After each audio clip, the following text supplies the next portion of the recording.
Hello everyone, welcome back to the channel part YouTube. और आज हम लोग का सबसे पहला भी नहीं, इनफैक्ट हम लोग बहुत पहले ही CWE के PIQs कर चुके हैं। फिर भी आज हम लोग का यह पहला CWE किसका 2020 का हम लोग करने वाले हैं। क्या करने वाले हैं? फिज़िकल का। ठीक है, फिज़िकल केमिस्ट्री का हम लोग करने वाले हैं आज। तो काफ़ी इंटरेस्टिंग होने वाला है, काफ़ी मज़ा आने वाला है। उससे पहले अगर आपके कई बच्चे चाहते हैं CWE टेस्ट सीरीज़ ज्वाइन करना तो आप ज्वाइन कर सकते हैं। आपको 20% डिस्काउंट तक मिलेगा अगर आप 8 जून से पहले करते हैं। ठीक है, 8 जून से पहले। अब उसके बाद करने से यार फिर तो पूरा फीस लगेगा। एनी हाउ उस पर ज़्यादा प्रमोशन नहीं करते हैं। ठीक है, मतलब काम पे आते हैं। ठीक है, तो चलो काम पे आते हैं। काम क्या है, हमें आज ये करना है। ठीक है, बहुत ही ईजी है, क्वेश्चंस काफ़ी ईजी थे CWE 2020 के। एंड 2021 कब होने वाला है वो मुझे नहीं पता। बहुत बच्चे पूछते कि कब होने वाला है। अब देखो ए प्लॉट, पहला क्वेश्चन देखो। A plot of log x by m versus log p for the absorption of a gas on a solid gives a straight line with a slope equal to. अब यहाँ में सब कुछ बोल ही दिया है, इनफैक्ट क्वेश्चन में ही इसका आंसर भी है। तो फ्रेनलिच एब्जॉर्प्शन आइसोथर्म शायद आप लोग को याद होगा, आपने पढ़ा होगा, है ना, आपने पढ़ा होगा। तो वो है क्या बेसिकली, वो आप देखिए यहाँ पे मैं लिखूँ क्या, मतलब ये डेफिनेशन हाँ दिख रहा है ना अभी। ओके दिख रहा है। तो देखिए बेसिकली ये फ्रेनलिच कुछ है, आइसोथर्म है। ठीक है, आइसोथर्म मतलब ये आपको पता होना चाहिए ऑलरेडी। ठीक है, जस्ट मैं आप लोग को बोल रहा हूँ कि ये कैसा होता है। ये आपका होता है जो इक्वेशन होता है ना स्ट्रेट लाइन का, वो होता है ऐसा log x by m। ठीक है, log x by m is equals to log क्या होता है, log c। ठीक है, प्लस 1/n log p। अगर आप इसी से डायरेक्टली आप निकाल सकते हो, हमें ग्राफ बनाने की भी ज़रूरत नहीं है। क्यों? y इक्वल्स टू क्या होगा, ये c है ना, ये m है और ये x है। तो हमें क्या पूछा है, हमें पूछा है m क्या है। m मतलब क्या, स्लोप क्या है। अरे स्लोप तो 1/n ही होगा, है कि नहीं। ठीक है, नहीं आ रहा है समझ में। ठीक है, देख लो, अगर हम ऐसा कुछ एक दिख रहा है ना, हाँ ओके ग्रेट। अगर हम ऐसा कुछ ड्रॉ करें, स्ट्रेट लाइन ड्रॉ करें, तो इस साइड में क्या आएगा, बताओ क्या आएगा इस साइड में, log x by m आएगा। इस साइड में आएगा log p, और ऐसा कुछ ये बनेगा। इसका स्लोप क्या है वही पूछा है। स्लोप क्या होगा, सिंपल है, 1/n होगा। इसको हम लोग क्या बोलते हैं, c बोलते हैं। c क्या होगा, log c होगा, है ना, log c होगा। तो लिख देना 1/n। आंसर क्या है, आंसर है आपका 1/n। ठीक है, बहुत ही आसान क्वेश्चन था, जस्ट ग्राफ से डायरेक्टली दे दिया था। अब चलते हैं नेक्स्ट क्वेश्चन की तरफ।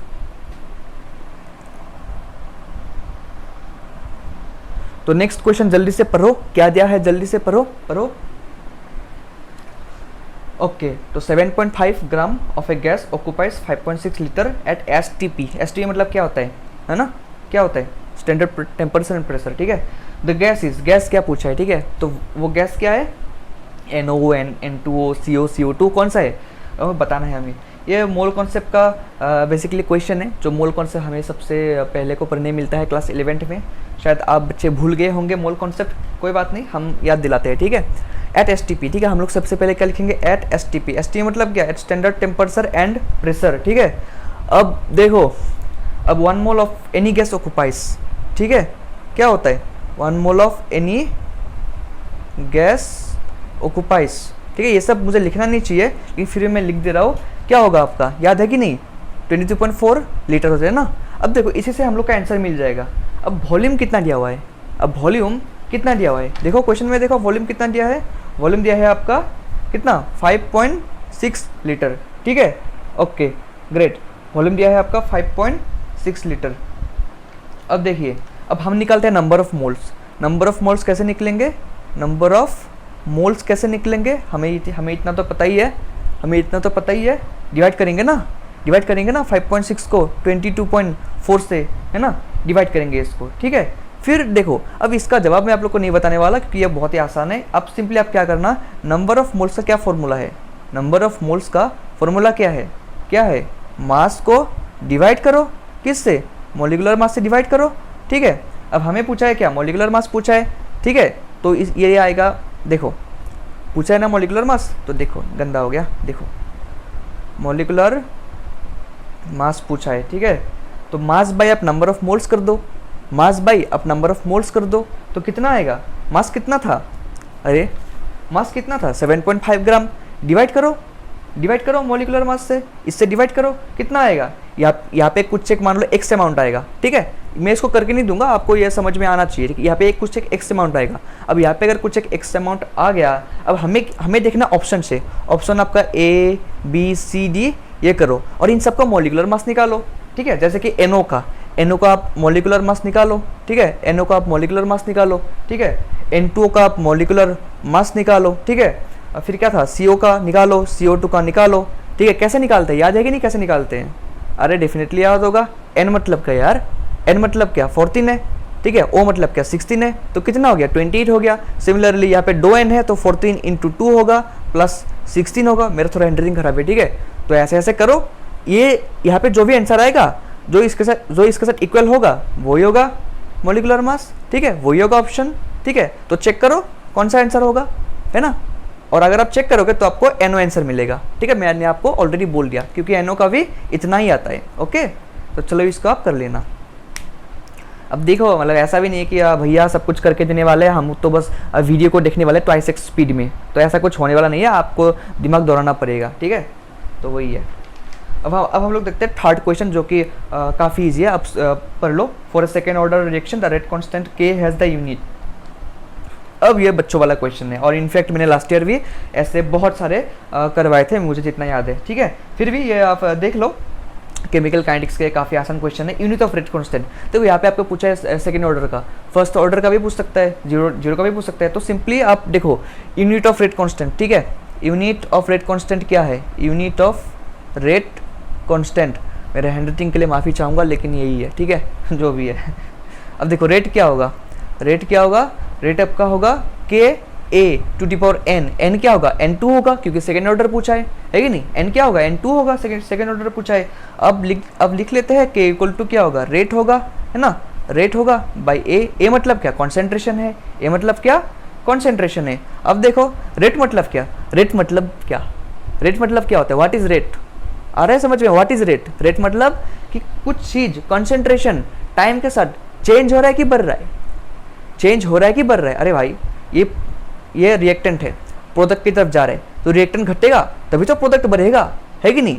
तो ये ग्राफ नीचे आएगा तभी तो ये ग्राफ ऊपर जाएगा, ऐसा कुछ था ना, है कि नहीं, याद नहीं है क्या। चलो ये सब मैं आपको नहीं समझाऊंगा अभी, डायरेक्ट क्वेश्चन करता हूँ। रेट क्या है, रेट आपका होगा कॉन्सेंट्रेशन पर टाइम, ठीक है, रेट होगा आपका कॉन्सेंट्रेशन पर टाइम, ठीक है। और ए क्या है, ए भी आपका कॉन्सेंट्रेशन स्क्वायर है, ए क्या है, अरे ये तो कॉन्सेंट्रेशन ही है ना।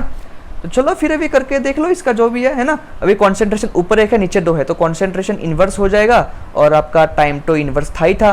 कॉन्सेंट्रेशन मतलब क्या, मोल पर लीटर होता है कि नहीं, कॉन्सेंट्रेशन मतलब क्या मोल पर लीटर होता है कि नहीं। लेकिन यहाँ पे और एक माइनस है, ठीक है। और टाइम मतलब क्या सेकेंड इन्वर्स, तो इसको आप निकाल के देख लो क्या हो जाएगा, इसका आप हाँ मोल -1 लीटर और सेकेंड इन्वर्स ये जहाँ पे है वो उसमें टिक कर देना, आ जाएगा आंसर, ठीक है, ओके।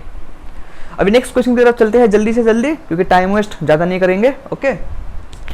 नेक्स्ट क्वेश्चन क्या है, the vacant space in a BCC lattice unit cell is about, ठीक है। वैकेंट स्पेस पूछा है, काफ़ी इजी क्वेश्चन है, ठीक है। तो सिंपली हम लोग अब क्या ड्रॉ करेंगे, अब देखो ये बहुत ही आसान क्वेश्चन है, इसमें कुछ नहीं है, इसमें बस हमें देखना है BCC है ना। अब BCC लैटिस का स्ट्रक्चर कैसा होता है, कैसा होता है स्ट्रक्चर, देखो ऐसा कुछ होता है स्ट्रक्चर, है कि नहीं, ऐसा कुछ होता है स्ट्रक्चर। यहाँ पे आपके देखो अभी मैं कलरफुल यूज़ करूँगा, है ना।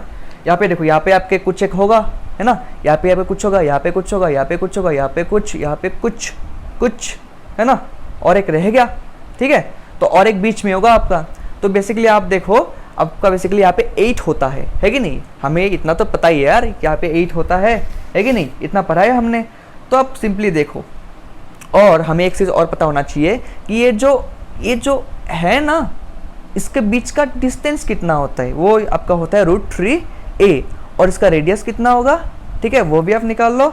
बीच में होगा ट्वाइस r, या फिर होगा r, या फिर होगा r, ठीक है। तो हमें क्या मिल गया, हमें 4r = √3a मिल गया, ठीक है, ये हम लोग का एक मिल गया। अब यहाँ पे आप देखो एक फॉर्मूला है जहाँ पे हम लोग निकाल सकते हैं, ठीक है।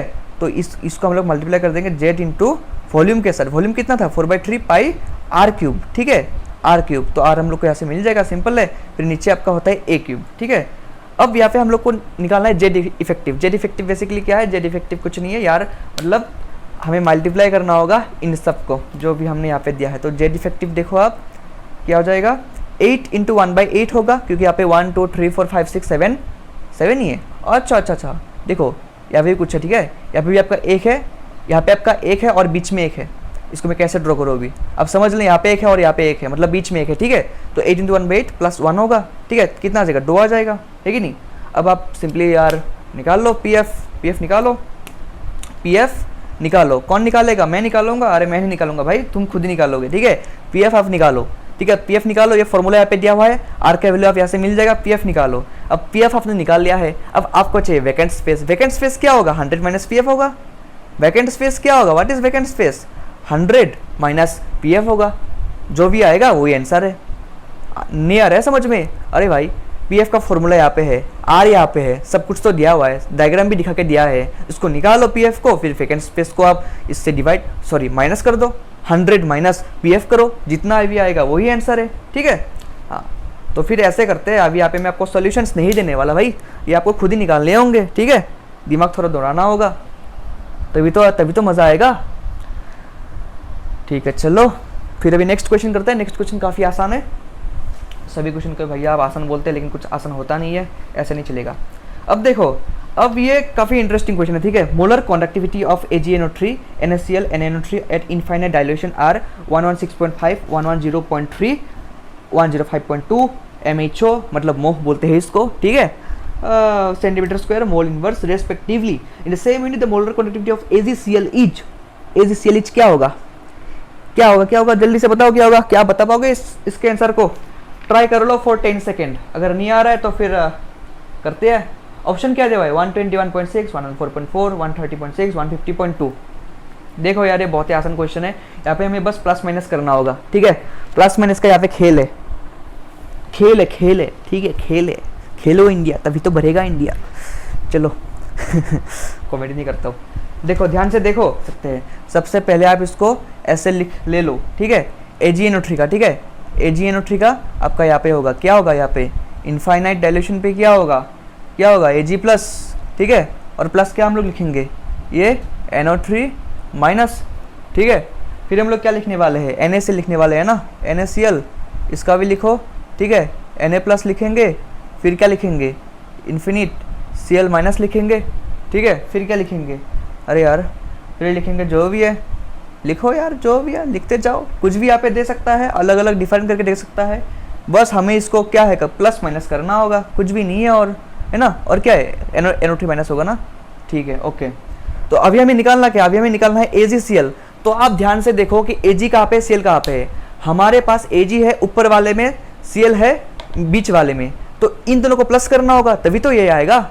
अगर हमने इन दोनों को प्लस किया तभी तो ये वाला आने वाला है ना AgCl, लेकिन यहाँ पे कुछ और एक्स्ट्रा है, वो क्या आएगा, NO3Cl आएगा, है ना, और नहीं Na और NO3 एक्स्ट्रा आएगा, तो हम इससे माइनस कर देंगे, तब ये बैलेंस हो जाएगा। सिंपल था, ठीक है, बहुत ही सिंपल है। आप सबसे पहले क्या करो, ऊपर दोनों को प्लस करो, ऊपर के दोनों को प्लस करो, ठीक है, AgNO3 प्लस क्या करो, NaCl को, मेरा हैंडराइटिंग खराब है माफ़ कर देना बस, और बाकी इससे माइनस कर दो, बैलेंस हो गया ना।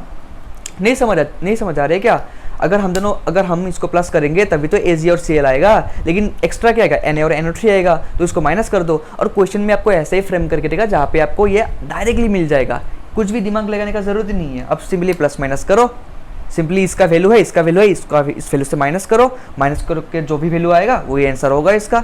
निकालो इसको खुद से, ठीक है, हाँ निकालो, फिर अभी ऐसा नहीं चलेगा, निकालो खुद से, ठीक है, टाइम ले लो, थोड़ा पॉज करके निकालो। चलो फिर अभी नेक्स्ट करते हैं, है ना। नेक्स्ट क्वेश्चन क्या है, तभी तो जल्दी होगा, फिर वीडियो खत्म होगा जल्दी, नहीं तो फिर आपको भैया लंबा वीडियो बनाते हो, देखने का मन नहीं करता। हाँ, तो मुझे कहाँ मजा आता है ऐसे बना के, जल्दी से आप करो। तो फिर हम लोग का अगला क्वेश्चन है, क्या है, the temperature of a gas is raised from 27 degree celsius to 927 degree celsius, the roots mean square velocity is, पूछा है, मतलब क्या है। ये बहुत ही इजी क्वेश्चन है, जस्ट फॉर्मूला पुट करना होगा RMS का।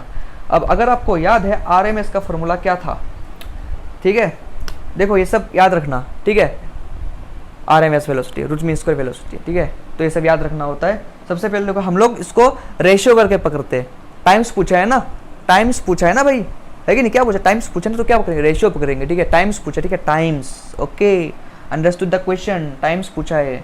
तो लेट्स टेक कि यहाँ पे एक हम लोग का वेलोसिटी हो गया c1 RMS, ठीक है, स्पीड c1 मतलब क्या स्पीड होता है, ठीक है, और एक आपका हो गया c2 RMS, हम लोग पकड़ते हैं इसको ऐसा, ठीक है।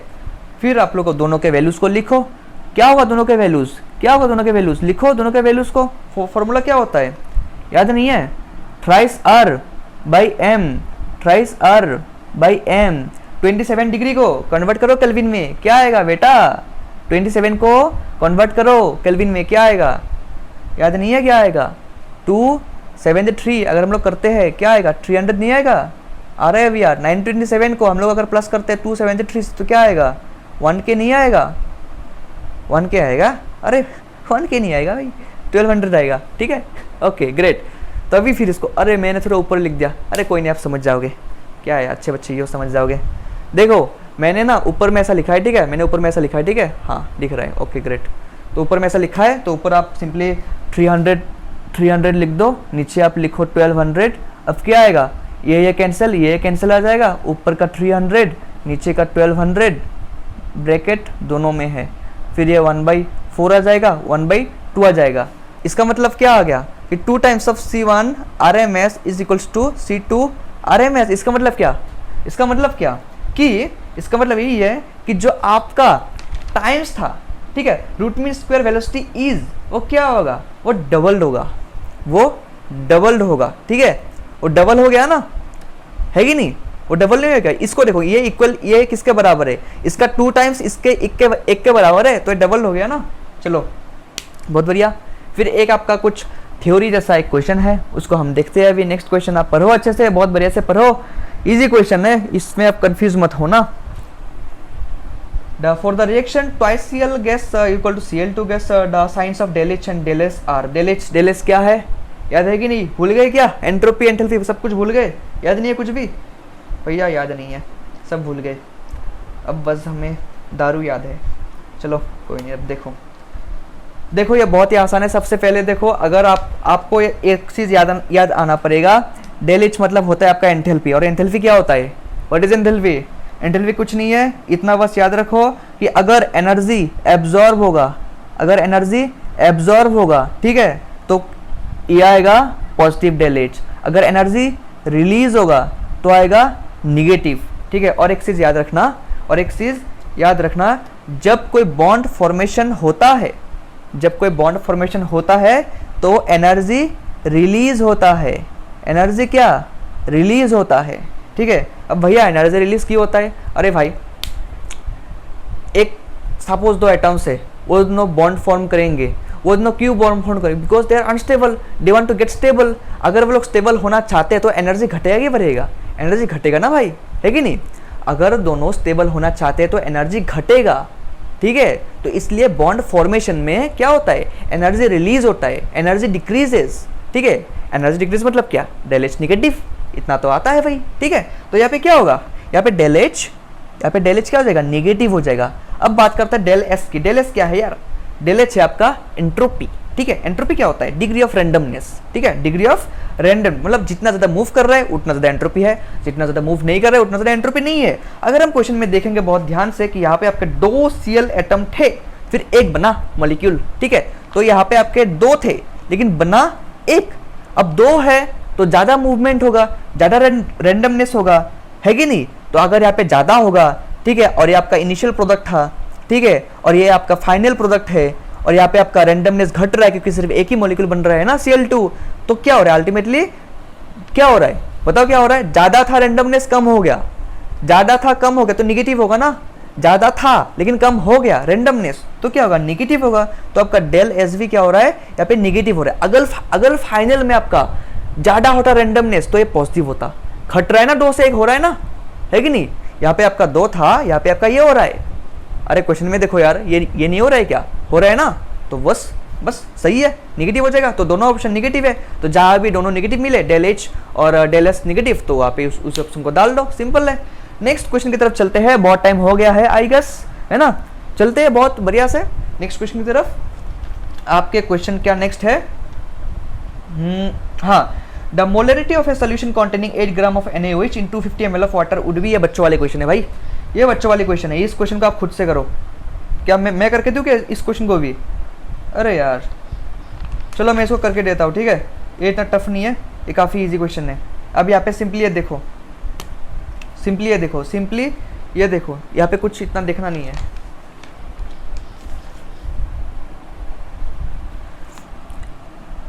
m इक्वल्स टू, ठीक है, m इक्वल्स टू क्या है? मोलरिटी का फॉर्मूला क्या है? जो भी है यहाँ पे पुट करो। आपको पता ही है मोलरिटी का फॉर्मूला क्या है कि नहीं? Number of moles of solute by volume of solution in litre, है कि नहीं? अब number of moles of solute क्या है, ठीक है, वो क्या होगा? वो जो भी होगा वो बाय मोलर मास होगा। Number of moles of solute क्या होगा? ग्राम पर मोलर मास होगा, ठीक है। और नीचे क्या होगा? Volume of solution in litre. अब हमें दिया है 250, क्या है? ठीक है चलो लिख ही देता हूँ, वॉल्यूम इन लीटर है, ठीक है। अब मैं यहाँ पे शॉर्टकट कर रहा हूँ, ठीक है। हाथ थोड़ा टेढ़ा हो गया ना, दिख नहीं रहा है, कोई बात नहीं, आप समझ जाओगे। कितना है ग्राम? कितना है बताओ, ग्राम कितना है? क्वेश्चन में देखना पड़ेगा, what is the value of gram, बार बार घुमाना पड़ता है। ग्राम कितना है? 8 ग्राम है ना, ओके 8 ग्राम है आपका। मोलर मास कितना है NaOH का? जल्दी से बताओ, NaOH का मोलर मास कितना है? 40 है ना, 40 है कि नहीं? है कि नहीं? 40 है, ओके ठीक है। अब वॉल्यूम कितना है? 0.250, 250 ml लेकर रखा है भाई, 250 ml लेकर रखा है। अगर हम लोग 1000 से डिवाइड करेंगे, है ना, डिवाइड करेंगे तभी तो बनेगा ये लीटर बनेगा। चलो ग्रेट, तो अभी हम इसको डिवाइड करते हैं। डिवाइड ग्राम को हटा देता हूँ, तो सिंपली इसको डिवाइड करो 8/4 इंटू 2.5 करो, 4 इंटू 2 जाएगा, फिर 20/25 आएगा, 5 से काटो, 5 4 5 5 0.8 आ जाएगा, ठीक है। मिल गया आंसर 0.8। चलो बहुत बढ़िया है। नेक्स्ट क्वेश्चन करते हैं जल्दी से, ठीक है। Let's do the next question जल्दी से। I am trying to make the question very easy and जितना जल्दी हो सके मैं उतना जल्दी कवर अप कर रहा हूँ। और एक क्वेश्चन, नेक्स्ट का क्वेश्चन क्या है? The wavelength of a ball of mass 100 gram making with a velocity of 100 ms, मतलब metre per second would be. ये बहुत ही इजी क्वेश्चन है। इसको simply lambda is equals to h/p लगाओ। h होता है आपका प्लैंक्स कांस्टेंट। ये तो सभी को याद है, ये प्लैंक्स कांस्टेंट कितना था? 6.626 इंटू 10⁻34 था। p मतलब क्या होता है? mv होता है। m दिया है, v दिया है, m दिया है, v दिया है, h हमें पता है 34 है, ठीक है। h हमें पता है, तो डिवाइड करो, लैम्डा का वैल्यू निकालो, जो भी है आंसर लिख दो, ठीक है। ये बच्चों वाले क्वेश्चन, इसको मैं करके नहीं दूंगा, जल्दी से करो इसको, ठीक है। चलो फिर नेक्स्ट क्वेश्चन अभी देखते हैं। नेक्स्ट क्वेश्चन आपका क्या है? हाँ ये क्वेश्चन थोड़ा मजेदार है, ये क्वेश्चन थोड़ा अच्छा है। An excess of AgNO3 is added to 100 ml of 0.01 molar, ठीक है, solution of dichlorotetraaquachromium 3 chloride, the number of moles of AgCl precipitate will be. ये क्वेश्चन आई थिंक बच्चों को थोड़ा कॉम्प्लिकेटेड लगने वाला है, लेकिन ये क्वेश्चन बहुत ही इजी है। क्यों इजी है? देखो सबसे पहले आप ब्रेक करो, क्रोमियम है, ठीक है। सबसे पहले देखो H2 है कि नहीं यार? H2O है, कितना है? 4 है, ठीक है, ओके। डाइक्लोरो मतलब क्लोरिंडो है, ठीक है, ठीक है, डाइक्लोरो क्लोरिंडो है। क्रोमियम का बोला तो क्रोमियम यहाँ पे होगा, है कि नहीं? अब हमें चाहिए कि क्लोरीन कितना होगा, क्लोरीन कितना होगा। यहाँ पे कुछ लिखना पड़ेगा ना, यहाँ पे माइनस प्लस कुछ तो लिखना पड़ेगा। तो ये क्या होगा? ये आपका होगा क्रोमियम का क्या है? +3 है, H2O 0 × 4 होगा, माइनस इंटू 2 इतना आ रहा है, ठीक है, इतना आ रहा है, तो 3 - 2 +1 आ गया। तो +1 आ गया मतलब क्या आ गया? मतलब यहाँ पे अगर +1 हुआ तो यहाँ पे Cl एक माइनस होगा, है कि नहीं? यहाँ पे अगर एक प्लस हुआ तो यहाँ पे माइनस, यहाँ पे अगर 2 प्लस तो यहाँ पे 2 माइनस होगा। नहीं आ रहा है समझ में? अगर यहाँ पे 1 के साथ 1 बनेगा, 1 के साथ 1 बनेगा, ठीक है, ठीक है, 1 के साथ 1 बनेगा, तो अगर ये 1 हो रहा है तो यहाँ पे एक ही क्लोरीन एटम आएगा, ठीक है। अब देखो ये कॉम्प्लेक्स है, अब कॉम्प्लेक्स से करते हैं तो ये क्या हो जाएगा? देयरफॉर क्या बनेगा? 1 मोल क्या? ऑफ कॉम्प्लेक्स, ठीक है। 1 मोल कॉम्प्लेक्स क्या देगा? ठीक है, 1 मोल कॉम्प्लेक्स क्या देगा? 1 मोल क्या देगा? AgCl देगा, है कि नहीं? 1 मोल AgCl देगा। दे रहा है कि नहीं भाई? दे रहा है ना, 1 मोल ही दे रहा है ना Cl, देख रहे हो, ठीक है, ओके। तो अभी हमें क्या चाहिए? नंबर ऑफ मोल चाहिए। नंबर ऑफ मोल हम लोग निकाल सकते हैं, ये बच्चों वाले क्वेश्चन है। नंबर ऑफ मोल्स तो यार हमने पढ़ा ही है, क्या होगा? वॉल्यूम इंटू मोलरिटी, इतना तो हमें याद है, वॉल्यूम इंटू मोलरिटी। अरे भाई मोलरिटी का फॉर्मूला क्या है? नहीं याद है क्या? Number of moles of solute by volume of solution litre. तो इसी को हमने उल्टा लिख दिया, वॉल्यूम इंटू मोलरिटी कर दिया, क्योंकि मोलरिटी क्वेश्चन में दिया है। इतना दिमाग दौड़ा लो अभी, ठीक है, जेई देके आए हो। अब देखो वॉल्यूम कितना है? ml में है, कन्वर्ट करो लीटर में, क्या आएगा? 0.1 आएगा। मोलरिटी कितना है? 0.01 है। इसको लिखो जो भी है, ये इतना तो आसान है, इतना ही है आपका मोल्स, ठीक है। इतना ही आपका मोल्स नहीं आ रहा है क्या समझ में ये वाला क्वेश्चन? अरे भाई नंबर ऑफ मोल्स पूछा है ना, वॉल्यूम इंटू मोलरिटी होगा, क्योंकि मोलरिटी क्वेश्चन में दिया है और वॉल्यूम तो आपका दिया है, तो मोल्स निकाल लो। ठीक है, अब डाउट ये है कि मोल्स क्या निकाले, एक मोल बना रहे एक एजिसियल, अगर ये यहाँ पे 2 आता तो हम लोग 2 लिखते है कि नहीं, तो नंबर ऑफ मोल्स 2 × 2 हो जाता वो। ठीक है, तो एक ही आ रहा है एक के साथ। ठीक है, 1 mole of complex giving 1 mole of AgCl, तो इजी हो गया ना। चलो चलो चलो फिर हम लोग का जितना भी क्वेश्चन था आई थिंक CEE 2020 का, जो कि काफ़ी इजी पेपर था। ठीक है, कंपैरेटिवली बाकी के सालों के साथ ये हम लोग का हो गया फिजिकल वाला पार्ट। अब हम बहुत ही जल्द बाकी के भी लाएंगे, बाकी के भी आप अच्छे से पढ़ना, अच्छे से देखना। एंड ये सीरीज आप देखो यार, ये सीरीज आप देखो, ये सीरीज आपको बहुत ही मजा आने वाला है, क्योंकि इसमें हम लोग बहुत कुछ करने वाले, एक्स्ट्रा भी कराने वाले हैं। एंड PIQ आपके सारे होने वाले हैं, मैथ्स के, फिजिक्स के, केमिस्ट्री के, सब कुछ होने वाले हैं, डेली अपलोड होने वाले हैं। एंड आपको अगर चाहिए CEE टेस्ट सीरीज, ठीक है, CEE टेस्ट सीरीज, तो आप ज्वाइन कर सकते हो। 8 जून से पहले आपको 20% डिस्काउंट मिल रहा होगा, उसके बाद नहीं मिलेगा। लेकिन अगर आप ज्वाइन करते हो ये वाला, तो आपको बहुत सारे टेस्ट मिलेंगे, उसके सोल्यूशन सब कुछ मिलने वाला है। ठीक है, तो ज्वाइन कर सकते हो। बेसिकली ज़्यादा प्रमोशन नहीं करेगा, नहीं तो फिर डिसलाइक मारोगे। ठीक है, चलो यार, bye bye, all the best.